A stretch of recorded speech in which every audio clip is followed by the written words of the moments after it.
In this video, I will show you how to delete WhatsApp account permanently. After you open up your WhatsApp, all you have to do, just tap on this three dot at the top right side.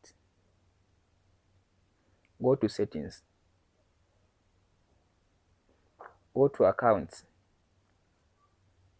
scroll to down and tap on this delete account.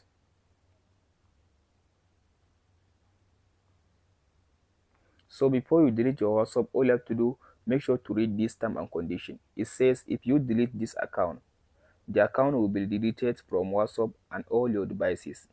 Your messages history will be erased. You will be removed from all your WhatsApp group. Any channel you created will be deleted. So if you agree with this term and condition, all you have to do, just type in your phone number in this section.